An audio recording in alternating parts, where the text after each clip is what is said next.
So when do we want to do the standings too? That's a great question.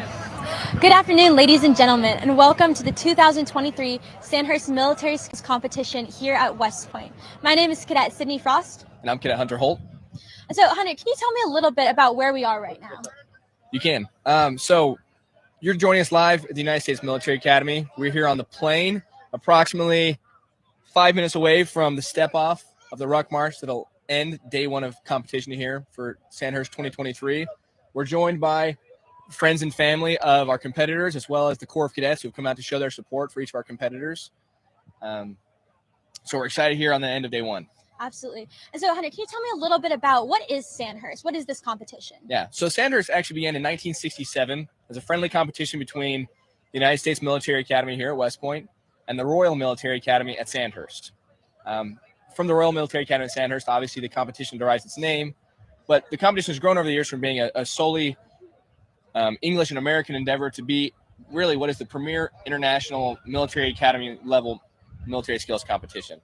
That's amazing. So, Hunter, you said this began in 1967, right? That's correct. So what's kept it going all of these years? What's the benefit of having this competition here today?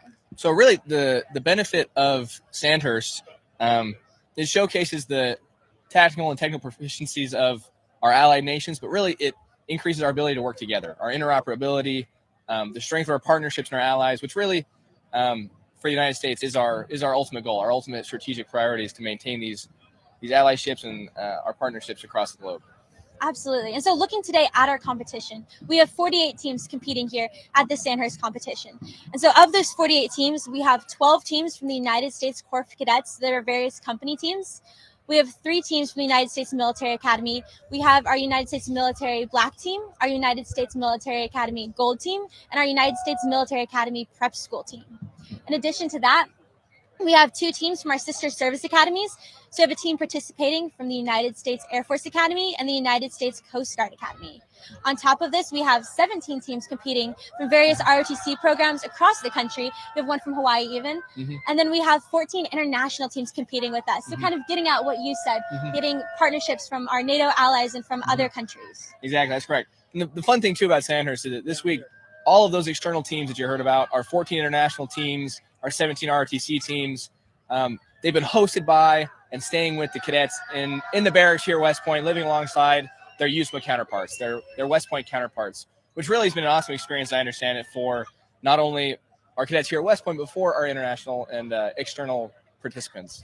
Absolutely, Hunter. And like we kind of spoke about this earlier, but we have obviously teams from other countries who speak other languages as well as English. So what has West Point kind of done to accommodate those teams or to help those teams out? Yeah, interestingly enough, the Department of Military Instruction was collaborated and identified with the Department of Foreign Languages cadets that speak those external languages, whether they be Spanish for our Mexican team or German for our German teams. Although all of our external participants are also very proficient in English, many of our teams are aided by cadets who speak those languages natively and can aid them in the competition in this sense. We saw that earlier today with the Mexican team on one of the lanes.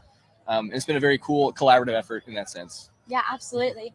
And so looking at today specifically, what all has gone on this week? So this week, the teams have all been here for about a week. They arrived last Saturday and last Sunday.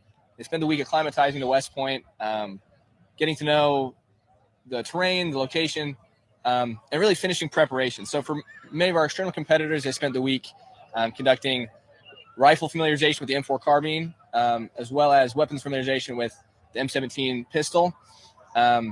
And they did an order march really to determine where they started the lanes today. Wow, that's awesome. Yep.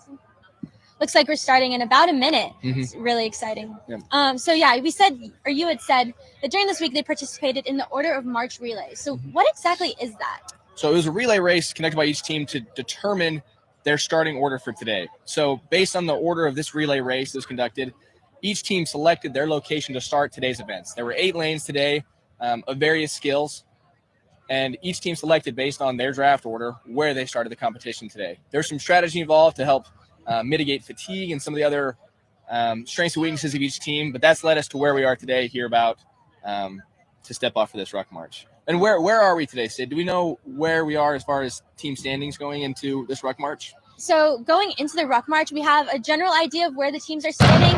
Oops. And the ruck is off. So we're going to step off to the side. We'll give you a better view as we announce kind of the top 5 teams going to the Ruck March. So going into the Ruck March, there are still some disputes about some of the points that have been allotted to the various teams. But as of right now, the number 1 standing team is our United States Military Academy Gold team, followed by our United States Military Academy Black team. And third is the Virginia Military Institute. Fourth is our team from Germany. And fifth is our team from the United States Air Force Academy. So those are just the standings looking at today based on the events that have gone on so far. That doesn't include some of the disputes that are going on around point allocations, and that will include tomorrow, will include the Ruck March and all the lanes and activities that will be covered tomorrow. Exactly. So as we get into this Ruck March, you'll see each of these teams compete for position as they get around the corner. So we have Team Mexico here coming up. Looks like Mexico's squad leader is attempting to get out in front. Denmark. Followed by the Polish team, followed by the team from the Virginia Military Institute. So each of these teams are going to vie for position as they get into the narrow alleyway of right here off the plane. So the challenge for each team now is going to be to consolidate their team and maintain a cohesive formation as they get out to Camp Buckner. They'll complete all their lanes at Camp Buckner tomorrow, which is the purpose of their travel out there today. But you can see on these competitors' faces the fatigue and the wear and tear of some of these teams that they've faced today. They've been through 8 hard lanes, and they have a good Ruck March ahead of them to Camp Buckner. Yeah, absolutely. So, Hunter, we see some teams are running, some teams are walking. Is there any significance in the differences in strategies that we see going on? Really, it just depends on the strengths and weaknesses of each team. So, the Swedish team has been a very cohesive unit as we've seen throughout the day. Probably one of the best examples we've seen of a cohesive unit, quite frankly. They stay together really well wherever they've gone, however they've done it. Additionally, we have the Danish team coming up here. And really, it's just it's a testament to each team's strategy and what they've chosen to embark on as they get out on this 9 to 10 mile Ruck March. Interesting. And where is this Ruck March going to again, Hunter? This will head out to Camp Buckner, where our teams will conduct the lanes tomorrow. The lanes tomorrow will be the rifle qualification, the pistol shoot, which are both weighted heavier than the events today were. So there are a lot of points still up in the air. We announced our top 5 teams as they stand currently, but there remain a lot of points up for the taking. So tomorrow with those 2 things, as well as the obstacle course, and we'll return here to West Point for the Crucible event tomorrow to finish off the day.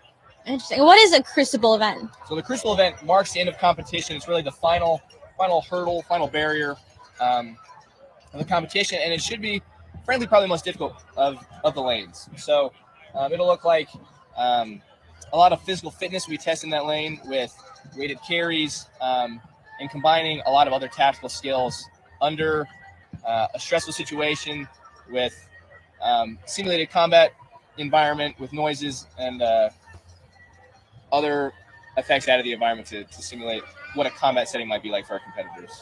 I see. And as you said today, so our teams have spent all day competing at 8 different lanes. Right now, they're rucking out to Camp Buckner, where they'll spend the night in the bays out at Buckner. Mm-hmm. And then tomorrow, they'll do another day of lanes. And so, once again, today, they did 8 lanes. Can you tell me a little bit about the lanes that they did today? I can. And so, these lanes consist of a bunch of different soldier skills, namely tactical combat casualty care, a grenade assault course, Zodiac boats, a Seaburn lane, a one-row bridge, a communications lane, weapons assembly and disassembly, as well as a functional fitness lane. And for some people who don't know, what is the Seaburn lane? So the Seaburn lane, Seaburn stands for chemical, biological, radiological, and nuclear environment. So the teams for each of these things conducted, basically, they don protective equipment for what might be typical in a chemical or biological warfare scenario. They donned that equipment and then conducted military operations in that environment. So the test there in that lane was to see how well and how proficiently those people can do such a thing, and then to carry out their mission as such. I see. And so that was one of the lanes. The other lane you mentioned was tactical combat casualty care. So what did that entail? So that lane entailed both taking and then assessing and treating different casualties. So that lane was conducted here at Daly Field at West Point. Each team had to move across the field, across an area, and then they were assessed 2 casualties within their team. Internal to that team, they then had to treat those casualties according to the steps of tactical combat casualty care, whether that be with the application of a hasty tourniquet or the application of a chest seal to to stop a sucking chest wound, or other medical intervention to demonstrate the proficiency in those tasks. And then with those casualties then treated, they then were forced to exfiltrate the area and were graded based on their time to do so. All right, awesome. So those are 2 of the 8 lanes that they completed today. You said they have how many tomorrow? There'll be 4 more lanes tomorrow. We're excited for them, and thanks for joining us here at West Point.